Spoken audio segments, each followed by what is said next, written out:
Chairman P T آئی کی گرفتاری پر ترجمان امریکی محکمہ خارجہ کا رد عمل. کہا چیئرمین پی ٹی آئی اور دیگر سیاستدانوں کے خلاف کیسز پاکستان کا اندرونی معاملہ ہے. دنیا بھر کی طرح پاکستان میں بھی جمہوری اصولوں کے احترام اور قانون کی حکمرانی کا کہتے ہیں.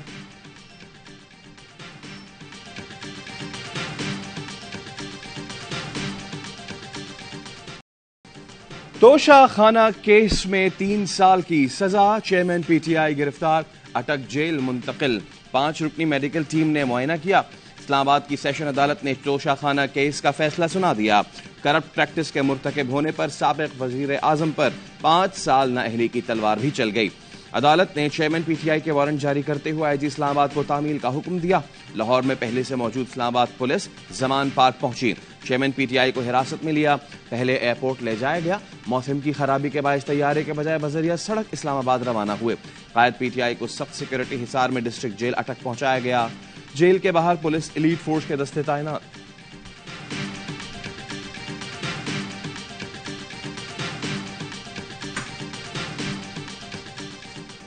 چیئرمین پی ٹی آئی نے دھوکے بازی سے کام لیا. جان بوجھ کر تحفوں کے نام, دام, معلومات چھپائی گئی. ریاستی امانت خانے سے تحفے خریدے اور باہر بھاری نفری پر بیچے. ہر سال 4 بکریاں ظاہر کرنا ضروری سمجھا. انتہائی قیمتی اثاثے چھپائے. ایڈیشنل سیشن جج ہمایوں دلاور نے 30 صفحات پر تفصیلی فیصلے میں کہا کسی بھی شک کے بغیر چیئرمین پی ٹی آئی کی بے ایمانی ثابت ہو چکی. وہ بدعنوانی کے مرتکب پائے گئے. شکایت کرندہ کے دیے گئے شواہد سے چیئرمین پی ٹی آئی کے خلاف الزامات ثابت ہوتے ہیں.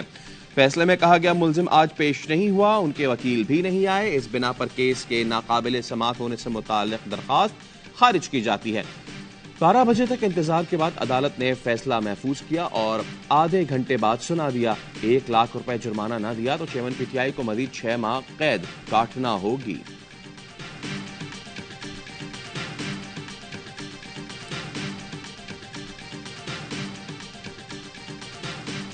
چیئرمین پی ٹی آئی کی گرفتاری کے بعد شاہ محمود قریشی کا ویڈیو پیغام. کارکنوں کو پرامن رہنے کا کہا.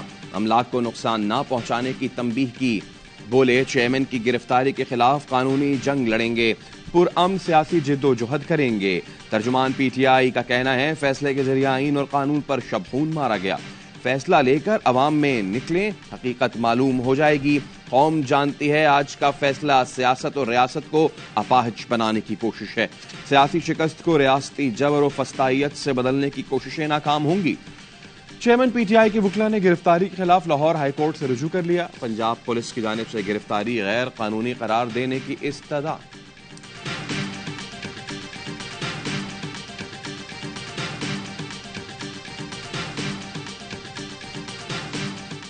یہ مکافات عمل ہے. اب رونا کس بات کا؟ میں نے تو آج کہا ہے کہ اسے جیل میں قانون اور رولز کے مطابق ہر سہولت دی جائے, لیکن کوئی ممنوعہ چیز نہ دی جائے. اگر جان ٹوٹنے پہ آئے تو پھر ڈاکٹر سے مشورہ کر کے دے دی جائے. اب رونا کس بات کا؟ چیئرمین پی ٹی آئی مکافات عمل کا شکار ہوئے. وزیر داخلہ رانا ثناء اللہ کہتے ہیں جیل میں قانون کے مطابق ممنوعہ چیز کے سوا تمام سہولتیں دینے کی ہدایت کی ہے. البتہ اگر جان کا خطرہ ہو تو ڈاکٹر سے مشورہ کر کے ممنوعہ چیز دے دی جائے. مریم اورنگزیب بولی ابھی 190 ملین پاؤنڈ اور فارن فنڈنگ کیس میں سزا باقی ہے. سائفر کا جواب بھی دینا ہے. عدالتی فیصلے کا الیکشن سے تعلق نہیں. بلاول بھٹو نے فیصلہ مکافات عمل قرار دے دیا. وزیر اطلاعات سندھ شرجیل میمن نے کہا شاہ محمود قریشی کی پرانی خواہش پوری ہو گئی, ملتان میں مٹھائی بانٹ رہے ہوں گے.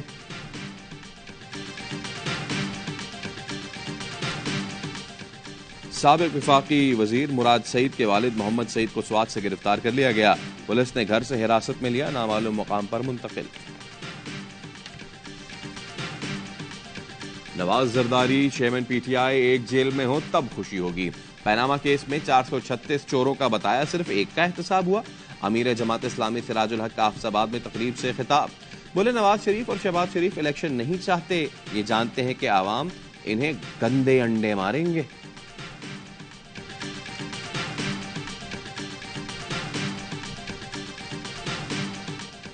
چیئرمین پی ٹی آئی کو سزا دینے کا فیصلہ عجلت میں کیا گیا. فیصلے کے وقت کا مقصد سیاسی رہنما کو آئندہ انتخابات میں حصہ لینے سے باز رکھنا ہے.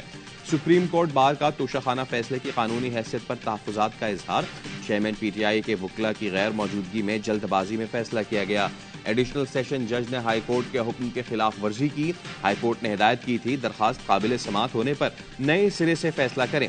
بدقسمتی ہے کہ عدالت نے ملزم کو سماعت کا منصفانہ موقع فراہم کیے بغیر فیصلہ دیا۔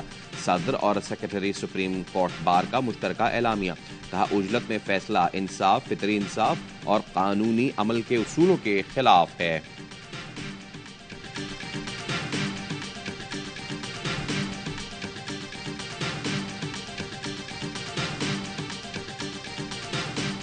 چیئرمین تحریک انصاف کو بھی پتا تھا کہ ان کی کنوکشن ڈیو ہے۔ اس میں سب سے زیادہ امپورٹنٹ چیز یہ ہے کہ جو نالائکی کی ہے وکلا نے، کمپلیٹ انکمپٹنس ہے لائرز کی اسٹریٹجی، فیلئر ہے، جس کی وجہ سے آج یہ چیز سامنے آ گئی۔ سابق وفاقی وزیر فیصل واوڈا کہتے ہیں توشہ خانہ اوپن اینڈ شٹ کیس تھا، وکلا نے عدالت میں نہ پیش ہو کر نالائقی کی۔ پارٹی چیئرمین تحریک انصاف کی ہے، کوئی حلوہ نہیں کھا سکتا، ہمیں ایکسپائرڈ قیادت سے جلد از جلد جان چھڑانی ہے۔ عام انتخابات نئی مردم شماری کے تحت ہوں گے، مشترکہ مفادات کونسل نے نئی مردم شماری کی منظوری دے دی۔ اجلاس میں چاروں وزرائے اعلیٰ نے مردم شماری کے نتائج سے مکمل اتفاق کیا۔ سیاسی جماعتوں کے نمائندے بھی مردم شماری کے نتائج سے متفق۔ وزیر اعظم شہباز شریف نے کہا سی سی آئی وفاق کی مضبوطی کے لیے اہم آئینی ادارہ ہے۔ پہلی ڈیجیٹل مردم شماری بہترین انداز سے مکمل ہونا خوش آئند ہے۔ صوبائی حکومتوں ادارہ شماریات کے قومی فریضے میں اہم کردار ادا کیا۔ ڈیجیٹل مردم شماری کا نوٹیفیکیشن جاری کر کے الیکشن کمیشن کے حوالے کیا جائے۔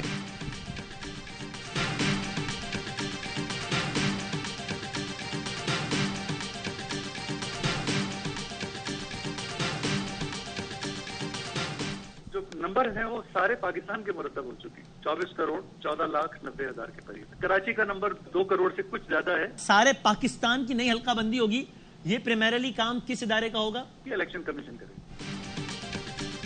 کراچی کی آبادی 2 کروڑ سے اوپر، پاکستان کی کل آبادی 24 کروڑ 15 لاکھ تک پہنچ چکی ہے۔ سربراہ ادارہ شماریات کی آوائی نیوز سے گفتگو، ڈاکٹر نعیم ظفر نے کہا مردم شماری پر جو بھی شکایتیں آئیں دور کی۔ حلقہ بندیوں میں کتنا وقت لگے گا الیکشن کمیشن بتا سکتا ہے۔ سابق سیکرٹری الیکشن کمیشن کنور دلشاد نے کہا حلقہ بندیوں میں 4 سے 6 ماہ لگ سکتے ہیں، اگلا الیکشن 15 فروری سے پہلے ہوتا ہوا نظر نہیں آ رہا۔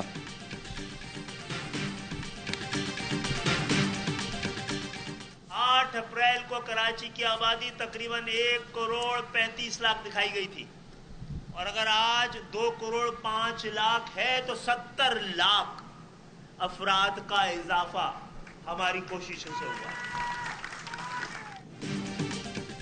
ہمیں نہیں پتا کراچی کی اصل آبادی دکھانے میں کس کو خوف ہے، لگتا ہے 2 کروڑ 5 لاکھ لوگ وہ ہیں جو مقامی طور پر آباد ہیں۔ خالد مقبول صدیقی نے کہا پہلے بلدیاتی انتخابات اور اب مردم شماری کی سازش کو ناکام بنایا۔ 70 لاکھ آبادی بازیاب کرانے میں جنہوں نے مدد کی ان کے شکر گزار ہیں۔ 8 اپریل کو یہ آبادی 1 کروڑ 40 لاکھ بتائی گئی تھی۔ فواد چودھری نے نئی مردم شماری عدالت میں چیلنج کرنے کا اعلان کر دیا۔ کہا نئی مردم شماری پنجاب کے سیاسی حقوق پر بڑا ڈاکہ ہے۔ ایسا کیا ہوا کہ پنجاب کی قومی اسمبلی کی 8 نشستیں کم ہو گئیں؟ جہلم اور چکوال صرف 1 نشست کے اضلاع بن جائیں گے۔ مصطفیٰ نواز کھوکر کہتے ہیں چند دن پہلے مردم شماری کو نوٹیفائی کرنا بدنیتی ہے، یہ جانتے ہوئے بھی کہ اس کے نتیجے میں انتخابات ملتوی کرنے کا جواز پیدا ہو جائے گا۔ نون اور پی پی والے اب کس منہ سے جمہوریت کے دفاع کے بھاشن دیں گے؟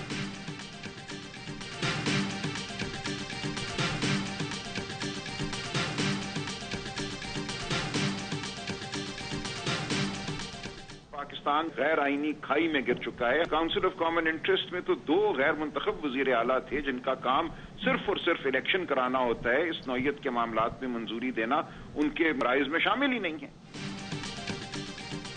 آخری دنوں میں مردم شماری نوٹیفائی کرنا الیکشن سے فرار ثابت کرتا ہے۔ ماہر قانون سلمان اکرم راجہ کہتے ہیں پاکستان ایک غیر آئینی کھائی میں جا گرا ہے۔ مشترکہ مفادات کونسل میں آج 2 غیر منتخب وزیر اعلیٰ تھے۔ جہانگیر جدون نے کہا نگراں وزیر اعلیٰ پنجاب یا کے پی کس حیثیت سے سی سی آئی میں بیٹھے؟ الیکشن میں تاخیر چاہتے ہیں تو یقیناً مردم شماری کا سہارا ہی لیا جا سکتا ہے۔ بلڈیٹ کے سربراہ احمد بلال محبوب نے فیصلے کو سیاسی قرار دیا۔ کہا موجودہ صورتحال میں یہی لگتا ہے کہ اب الیکشن فروری میں ہی ہوں گے۔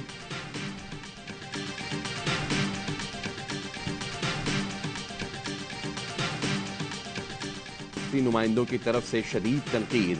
پیمرا ترمیمی بل 2023 سینٹ کی قائمہ کمیٹی میں منظور نہ کیا جا سکا۔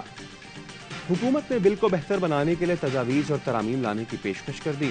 بحث کے دوران اینکر پرسن کاشف عباسی نے کہا AY نیوز کو بند کیا گیا، ہمارے ہیڈ آف نیوز کو اٹھا لیا گیا، اس پر سندھ ہائی کورٹ اور اسلام آباد ہائی کورٹ کے فیصلوں پر عمل درآمد نہیں کرایا گیا۔ کنوینر فوزیہ ارشد نے کہا کہ کمیٹی اس نتیجے پر پہنچی کہ اس بل میں ترامیم درکار ہوں گی۔ کمیٹی نے اجلاس میں موجودہ صحافیوں سے پیر تک تجاویز طلب کر لی۔ حامد میر کہتے ہیں مریم اورنگزیب پرویز مشرف کا نام لے کر بلیک میل کرنے کی کوشش کر رہی تھی، وہ چاہتی تھی ہم آج ہی تجاویز دیں تاکہ وہ کل بل منظور کرا لیں۔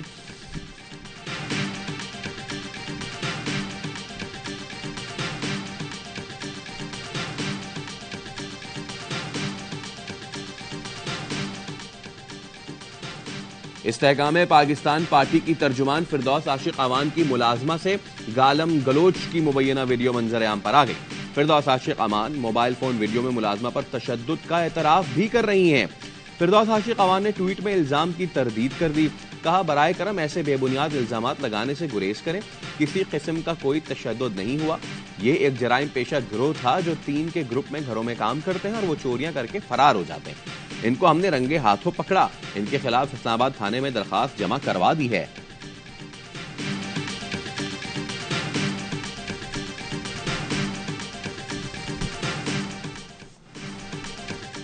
اکاڑا کے قریب دریائے ستلج میں کشتی حادثے میں لاپتہ 6 افراد کی تلاش چوتھے روز پھر شروع۔ سرچ آپریشن میں پاک فوج اور ریسکیو ٹیمیں شریک، جدید ٹیکنالوجی، ریڈار اور غوطہ خوروں کی مدد سے سرچ آپریشن جاری۔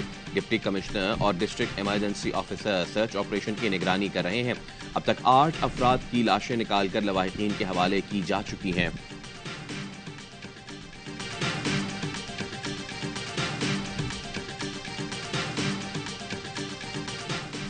پنجاب میں ایک اور مبینہ پولیس مقابلے میں 2 گرفتار ڈاکو مارے گئے۔ بھکی شیخو پورہ میں 2 ڈاکو اپنے ساتھیوں کی فائرنگ سے ہلاک ہوئے۔ برآمدگی کے لیے لے جاتے ہوئے ڈاکوؤں کے ساتھیوں نے فائرنگ کی، DPO کا دعویٰ۔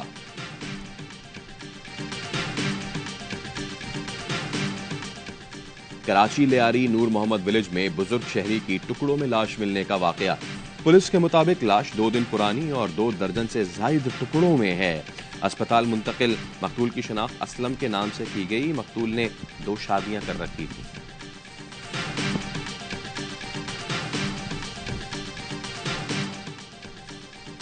صدر صرافہ مارکیٹ کے قریب ڈکیتی کا مقدمہ پریری تھانے میں درج۔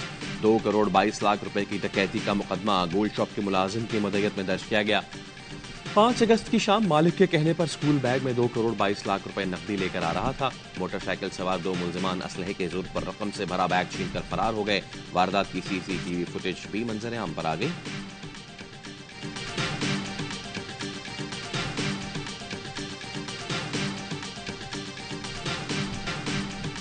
بھارت میں کرکٹ ورلڈ کپ کا انعقاد انتظامیہ کے لیے چیلنج بن گیا۔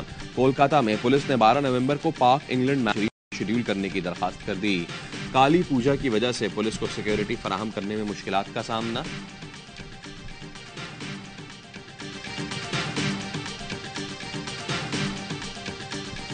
لنکا پریمیئر لیگ کے ایکشن سے بھرپور سنسنی خیز مقابلے۔ کینڈی نے جافنا کنگز کو ایک طرفہ مقابلے میں 8 وکٹ سے ہرا دیا۔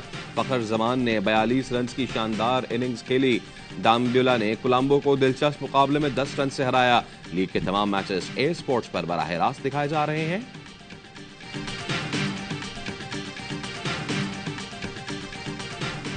پاکستان کی اسٹریٹ چائلڈ فٹ بال ٹیم نے کمال کر دیا۔ ناروے کپ کے فائنل میں 16 فٹ بال کلبز کو بھی ناکو چنے چبوا دیے۔ اوزلو میں کھیلے گئے فائنل مقررہ اور اضافی وقت تک 1-1 گول سے برابر رہا۔ فاتح کا فیصلہ پینلٹی شوٹ آؤٹ پر ہوا۔ 16 کلب نے 9 کے مقابلے 10 گول سے کامیابی حاصل کی۔